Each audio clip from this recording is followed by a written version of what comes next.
The evening sun cast long shadows through the large windows of the Grove, one of Silicon Valley's most prestigious restaurants. Sarah Chen wiped the sweat from her forehead with the back of her hand as she rushed between tables, her black apron swishing with each hurried step. It was Friday night, and the restaurant was buzzing with its usual crowd of tech executives, venture capitalists, and wealthy locals. Sarah had been working at the Grove for 6 years, and she prided herself on maintaining the restaurant's high standards. At 32, she was one of the most experienced waitresses there, known for her efficiency if not for her warm personality.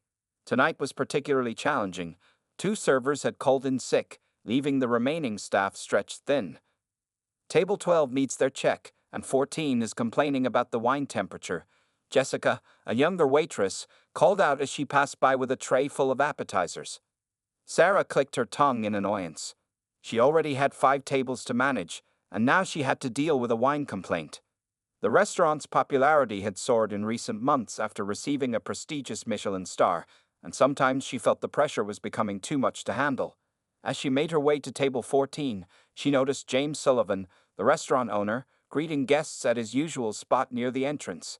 He was a tall, distinguished man in his 50s who had built the Grove from the ground up over the past decade. Sarah respected him, mainly because he paid well and usually backed his staff in disputes with difficult customers. The evening was progressing like any other busy Friday until Sarah noticed movement at the host's stand.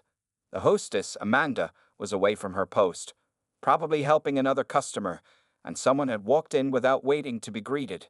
Sarah's pet peeve. She quickly changed direction, her comfortable but elegant black shoes clicking against the hardwood floor.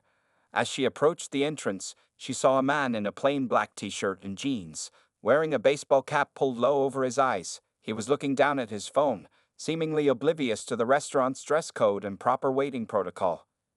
"Excuse me, sir," Sarah called out, her voice carrying the edge of irritation she'd been holding back all evening. "You'll need to wait to be seated. Also, we have a business casual dress code here at the Grove." The man looked up briefly from his phone, but didn't seem bothered by her tone. "I understand. I'm actually meeting someone here," he said quietly, his voice carrying a slight South African accent that Sarah barely registered. Sarah glanced at the reservation book on the host's stand. "Name?" she asked curtly, flipping through the pages with more force than necessary. "It should be under Musk," the man replied, still typing something on his phone. Sarah scanned the list quickly, her frustration mounting. "I don't see any reservation under that name, and as you can see, we're completely full tonight." She gestured to the packed dining room, conveniently ignoring the 3 tables reserved for VIP guests that remained empty. The man finally put his phone away and looked at her directly. "There must be some mistake. I specifically called earlier today." "Sir, I've been here since opening, and I can assure you we didn't take any additional reservations. Perhaps you're thinking of a different restaurant." Sarah's voice was getting louder, drawing the attention of nearby diners. She felt a small sense of satisfaction at taking control of the situation. Too many people thought they could just walk into the Grove and get special treatment. Just because this man might be some tech worker with a bit of money didn't mean he could ignore their procedures. Little did Sarah know that this interaction would soon spiral into one of the most significant moments of her career, and not in the way she would have hoped. As she stood there, arms crossed and expression stern, she was completely unaware that her next few words would set in motion a chain of events that would change her life forever. The man in the baseball cap shifted his weight from one foot to another, maintaining his calm demeanor despite Sarah's growing hostility. A few diners at nearby tables had stopped eating to watch the scene unfold, their forks hovering midway between their plates and mouths. "I understand you're busy," he said quietly, "but I really did make a reservation. Could you perhaps check again, or maybe speak with the manager?" Sarah felt her patience wearing thinner by the second. She dealt with countless entitled Silicon Valley types who thought rules didn't apply to them, and this one seemed no different. The mention of speaking to a manager, that age-old threat customers loved to use, only served to irritate her further. "Listen," she said, her voice rising slightly, "I've already checked twice. There is no reservation under the name Musk or anything similar. We're fully booked, and even if we weren't, we have a dress code." She pointedly looked at his plain black t-shirt and jeans. "The Grove isn't some casual dining place where you can just walk in wearing whatever you like." A couple sitting at a table near the entrance suddenly stopped their conversation, their eyes widening as they looked between Sarah and the man in the cap. The woman whispered something to her husband, who quickly pulled out his phone and started typing. "I'm sorry you're having a difficult evening," the man said, still maintaining his composure, "but I'm certain there's been a mix-up. I spoke with James personally about this reservation." The mention of the owner's first name made Sarah's face flush with anger.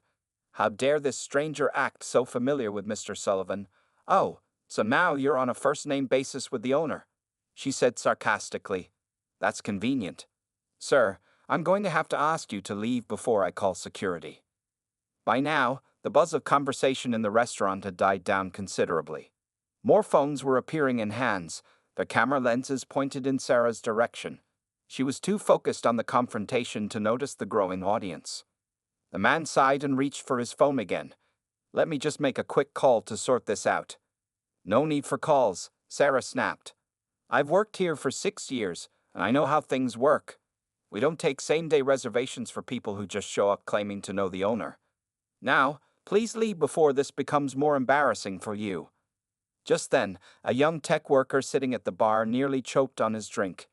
He quickly turned to his dining companion and whispered loudly enough for several people to hear, "Dude, that's Elon Musk she's trying to kick out."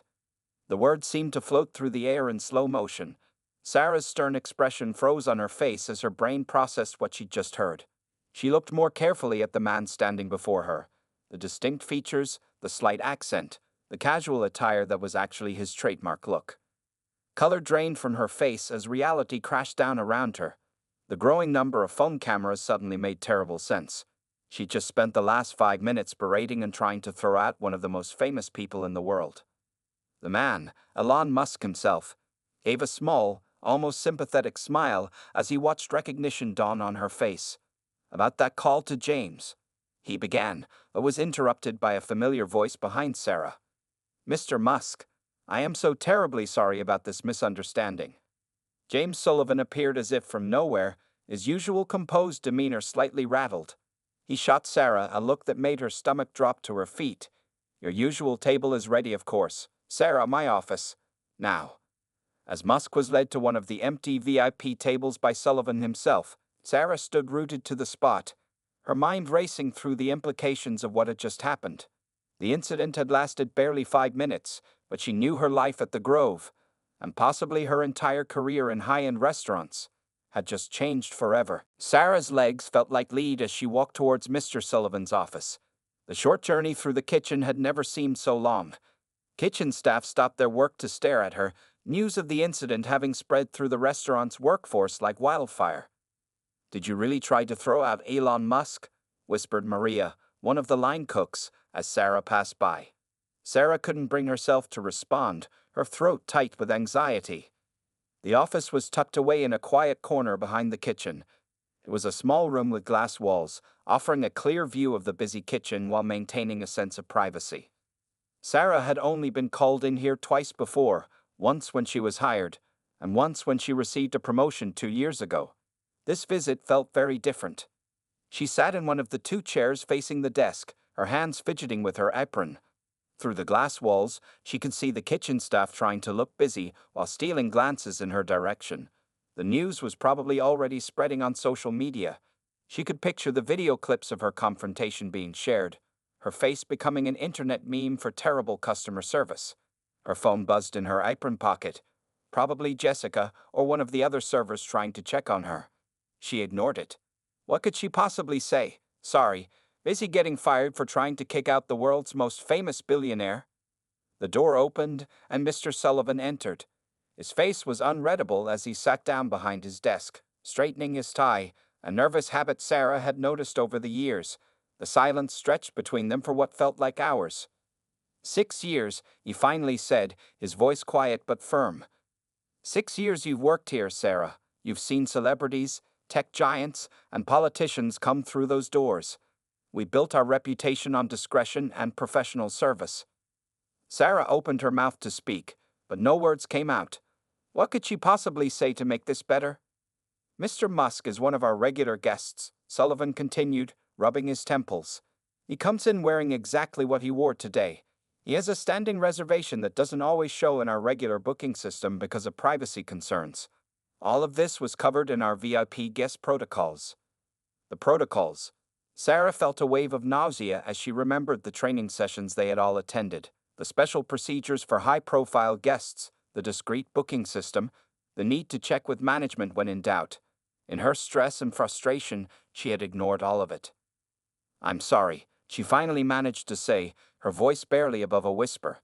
"I was stressed about being short-staffed, and I didn't think." "That's exactly the problem," Sullivan interrupted. "You didn't think. You let your frustration affect your judgment, and now it's not just about Mr. Musk. The whole incident is already on Twitter. People are filming through the windows trying to get more footage. This is exactly the kind of publicity we've always worked to avoid." As if to emphasize his point, camera flashes could be seen through the restaurant's windows. Word had somehow gotten out to the paparazzi, and they were gathering outside like vultures. Sullivan pulled out his tablet and turned it towards her. On the screen was a Twitter feed filling up with video clips of her confrontation with Musk. Some posts already had thousands of retweets. The hashtag Rude Grove Waitress was trending. "The thing is, Sarah," Sullivan said, his voice softening slightly, "you've been a good employee. You're efficient, you're punctual, and until today, you've been professional. But this," he gestured at the tablet, "this isn't something we can just apologize away. The damage to our reputation." Sarah felt tears welling up in her eyes. 6 years of hard work, of missing family events for holiday shifts, of dealing with difficult customers with a smile, all of it about to disappear because of 5 minutes of poor judgment. Outside Mr. Sullivan's office, the Grove had transformed into a media circus. News vans were double parked along the street, their satellite dishes reaching into the darkening sky like metal trees. Reporters clutched microphones, the camera crews jostling for the best position near the restaurant's entrance. Inside the office, Sarah stared at her phone in disbelief. Her social media notifications were exploding. Someone had already found her Facebook profile and Instagram account, sharing her photos across the internet. The hashtag Rude Grove Waitress had evolved into hashtag Sarah Chenesover, with thousands of people commenting on her behavior. "Look at this," Mr. Sullivan said, turning his computer screen toward her. It showed an email from a popular morning show requesting an interview. "We've received 15 media requests in the last hour alone. This isn't just a local story anymore, Sarah. It's going viral." Sarah scrolled through her phone, each new notification feeling like a tiny dagger. Some people were defending her, pointing out the stress that service workers face, but they were drowned out by an avalanche of criticism. Amateur detectives online had already compiled a complete history of her employment, including old Yelp reviews that mentioned her by name. "Mr. Musk just posted something," one of the kitchen staff called through the door. Sarah's hands shook as she opened Twitter to see what the billionaire had written. The tweet read, "Interesting experience at the Grove tonight. Remember, everyone you meet is fighting their own battles. Kindness costs nothing. The food was excellent as always." It was surprisingly gracious, but the responses below were anything but kind. People were calling for her firing, for boycotts of the Grove, and worse. Some were even making memes using screenshots from the videos, with captions mocking her expression when she realized who she'd been yelling at. "The owner of PayPal called," Sullivan said, hanging up his phone. "They're one of our biggest corporate clients. They're reconsidering their regular bookings." He sighed heavily. "Sarah, you have to understand the position this puts us in. It's not just about tonight anymore." Through the glass walls, Sarah could see Jessica trying to serve customers while dodging questions from curious diners.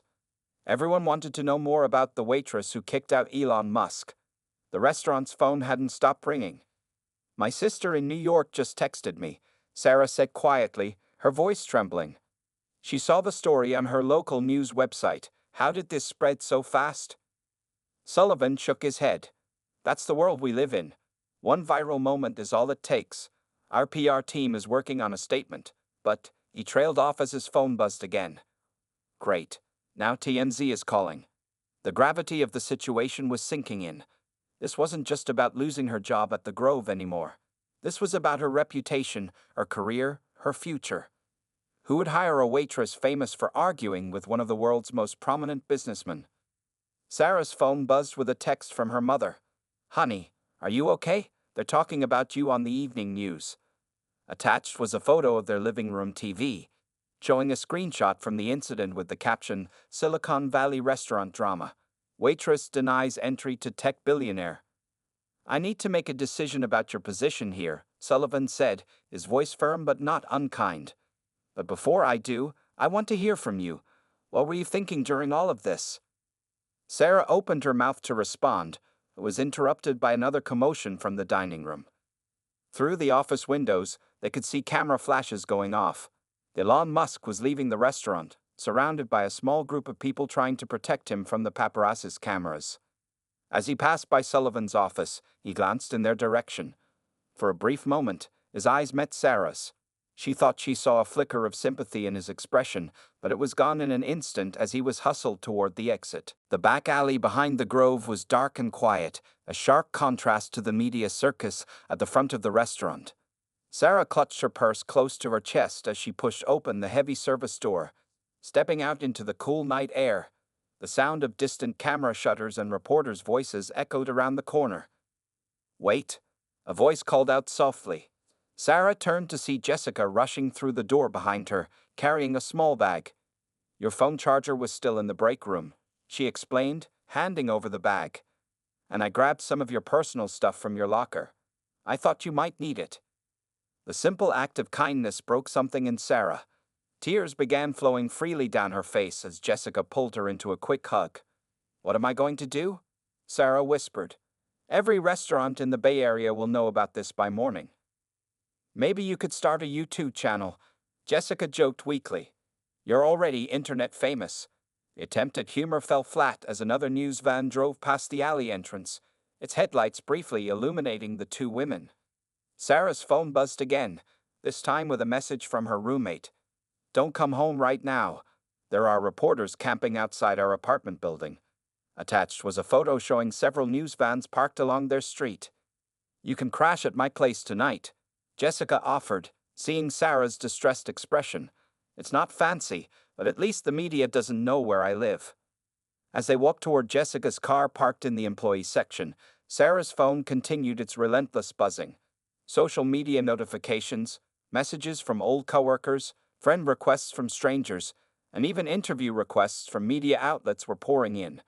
She finally turned the phone off completely, unable to handle the constant reminders of her spectacular fall from grace. Jessica's small Toyota was a welcome sanctuary from the chaos.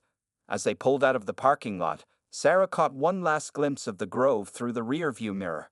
The restaurant's elegant facade was now marred by the presence of news crews and photographers, all because of her actions. "You know what the worst part is?" Sarah said quietly as they drove through the city streets. "I keep replaying that moment in my head. If I had just taken 30 seconds to check with management about the reservation, if I hadn't let my frustration get the better of me." "We were short-staffed," Jessica reminded her. "It was a crazy night. Anyone could have made a mistake. But not everyone would have been so rude about it," Sarah replied, staring out the window at the passing buildings.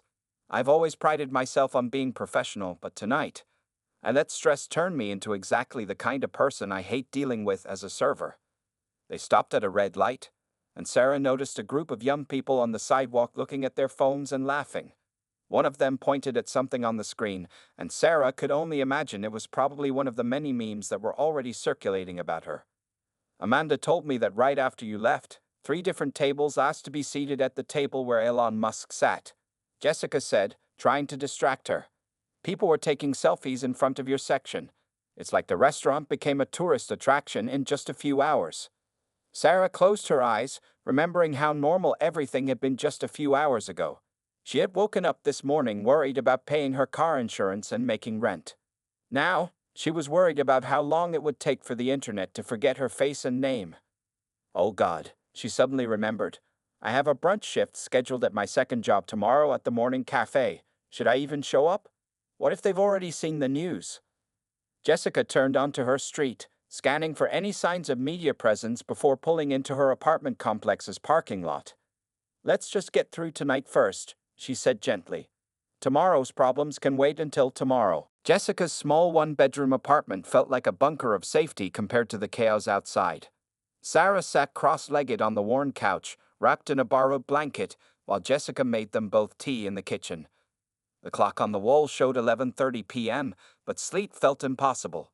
"You should probably see this," Jessica said, walking over with 2 steaming mugs and her laptop. She placed them on the coffee table and opened Twitter. The trending page told the whole story.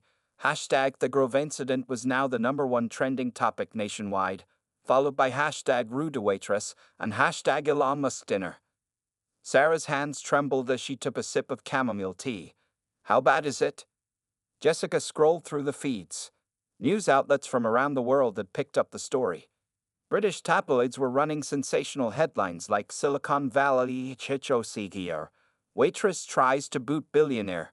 Australian morning shows were already featuring the video clips in their entertainment segments. "Well, there's one positive thing," Jessica said, trying to sound optimistic. "Some people are actually defending you. Look at this thread." She pointed to a viral tweet from a famous chef. "Anyone who's worked in the service industry knows the pressure these workers face. Instead of mocking her, let's talk about the real issues in restaurant culture." But for every supportive comment, there were dozens of cruel ones. Internet sleuths had dug up Sarah's old social media posts, creating collages of her previous interactions and theorizing about her personality. Someone had even created a parody account pretending to be her, already gathering thousands of followers. "My mom keeps calling," Sarah said, glancing at her phone, which she finally turned back on. "She says reporters are still outside their house. Dad had to close all the curtains and turn off the lights to make them think no one was home." Jessica's cat, Mr. Whiskers, jumped onto the couch and curled up next to Sarah, purring softly. The simple comfort of the animal's warmth made her eyes well up again. "I never thought I'd become one of those people," she whispered. "You know, the ones who go viral for all the wrong reasons." "At least you didn't say anything discriminatory or politically charged," Jessica pointed out. "This will blow over eventually. Remember that woman who got famous for throwing hot coffee at a barista last year? Nobody even remembers her name now." Sarah's phone buzzed with a text from her second job at the morning cafe. "We've seen the news. No need to come in tomorrow, or ever. Position terminated." She showed the message to Jessica, who cursed under her breath. "They can't fire you without proper cause," Jessica exclaimed, but they both knew the reality of at-will employment in California. A notification popped up on Jessica's laptop. Someone had created a GoFundMe page titled "Help the Rude Waitress Learn Manners." The campaign's goal was set at $50,000, with a description written in mocking terms. The comments section was filled with jokes and mean-spirited remarks. "I should probably start looking for jobs outside the service industry," Sarah said, scratching Mr. Whiskers behind the ears. "Maybe in a different city or state. Do you think Antarctica needs waitresses?" Jessica was about to respond when both their phones suddenly lit up with notifications.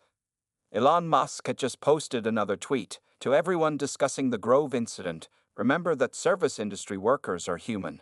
They have bad days. Instead of mockery, choose empathy. Also, their lobster risotto is outstanding." The tweet was rapidly gaining likes and retweets, but the responses were mixed. Some praised Musk's graciousness, while others accused him of being too soft. Tech blogs were already publishing articles analyzing his response, trying to connect it to his management style at his companies. "You know what's ironic?" Sarah said, watching the tweet's engagement numbers climb. "I always told myself that if I ever met someone famous at work, I'd stay professional and treat them just like any other customer. Instead, I treated a famous person worse than I've ever treated any regular customer." The night grew darker outside Jessica's apartment windows, but sleep remained elusive for Sarah. Tomorrow would bring new challenges: finding a new job, dealing with her newfound infamy, and figuring out how to move forward when your worst moment at work becomes your most famous moment in life. 1 week had passed since the infamous incident at the Grove, but it felt like a lifetime to Sarah. She sat in a small coffee shop in Oakland, far from her usual Silicon Valley haunts, scrolling through job listings on her laptop. The morning news played quietly on a TV in the corner, and she couldn't help but feel relieved that she was no longer the top story. Her phone buzzed with a message from Jessica. "You won't believe this. The Grove just added a new menu item called the Musk Special. It's that lobster risotto he mentioned in his tweet. They're charging $100 for it, and there's a 2-week waiting list. Sarah managed a small smile. The Grove had somehow turned the incident into a marketing opportunity, though she noticed they carefully avoided mentioning her name in any of their promotional materials. Her severance check sat in her bank account, untouched, a reminder of how quickly everything had changed. The barista approached her table with a fresh cup of coffee, and for a moment, Sarah tensed, wondering if she'd be recognized. But the young woman just smiled politely and moved on to the next table. It was the first time in days that Sarah had felt like a normal person again. Her laptop pinged with a new email notification. She expected another rejection letter. She'd sent out dozens of applications over the past week, mostly to restaurants outside the Bay Area. Instead, she saw it was from an unfamiliar address, careers@spacex.com. Sarah's heart skipped a beat as she opened the email. Dear Ms. Chen, we were impressed by your recent handling of a high-pressure situation at the Grove. While the outcome wasn't ideal, your subsequent professionalism in dealing with the media attention caught our attention. We have an opening in our corporate dining services division. She read the email 3 times to make sure it wasn't a prank.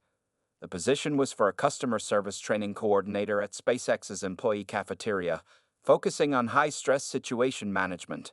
The irony wasn't lost on her. Her phone buzzed again, this time with a text from her mother. The reporters finally left. Dad says you can come home now. Also, did you see the job offer? Before Sarah could respond, her social media notifications started exploding again. Her heart sank, thinking something new had surfaced. Then she saw what was causing the commotion. Elon Musk had posted yet another tweet. Sometimes our worst moments lead to unexpected opportunities.